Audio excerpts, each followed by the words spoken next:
Namaste everyone and welcome back to my channel Grihalu.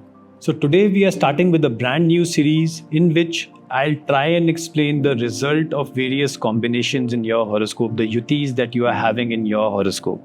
In this video, we will be covering the yuti of Jupiter and Saturn, and going forward, I'll explain the yuti of Jupiter with all the planets and the kind of results you can expect with this yuti in your horoscope. So let's deep dive. First, let's understand what Jupiter and Saturn represent. Jupiter is the natural Dharmakarak. It represents your Dharma. It represents your philosophy, your religion, your higher wisdom. It governs over your long distance travel. Why? Because it rules the 9th house of your horoscope, the natural Kalpurush Kundli. It represents the devotion, the sadhana that you do, because it is also the lord of the 12th house, and 12th house is the feet of Lord Mahavishnu. It is where Venus gets exalted. It is depicted by Mahalakshmi at the feet of Mahavishnu, absorbed in his devotion. So it is the sign of devotion as well. Now coming to Saturn, it is the natural Karmakarak. It represents all the karmas that you do in your life. It governs over the 10th and the 11th house of your horoscope. So the conjunction of these two planets form a Dharmadhipati Karmadhipati Yoga. Such a person tends to take on responsibilities early in his life. They start earning early. Such people naturally end up being elders in their family or behaving like elders in their family because of the responsibilities and the kind of wisdom that they have acquired over the years. Such people have a very high moral compass. They are extremely honest, they are extremely diligent. Such people instinctively know when they have done wrong, when they have done right.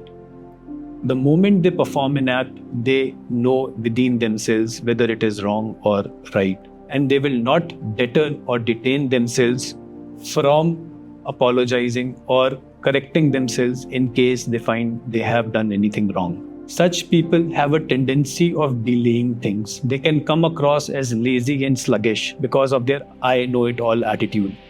Such people tend to prolong or postpone things to the last minute and then do it. But yes, they definitely end up doing that thing, but in that process, they end up losing a lot of opportunities that might have come across their way.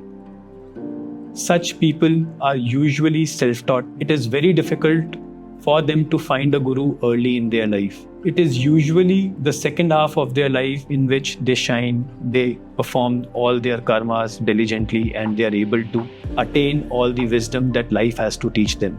Also, one very important thing to note is if such a conjunction is happening in dual sign, or the yuti is happening in dual sign, that can also show a dual natured person or duality in that person or their actions that they perform.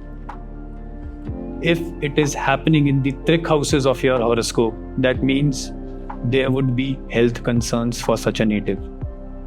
So the placement of this yuti also matters to a lot more extent, which a full horoscope analysis obviously needs to be done because the involvement of other planets also becomes mandatory. But these are the primary results that a person will experience with such a yuti. I hope you were able to understand this concept properly, and if you have any doubts, you can let me know down in the comments below and I'll be more than happy to clarify them. Thank you so much for watching. Over to the next one. Bye-bye.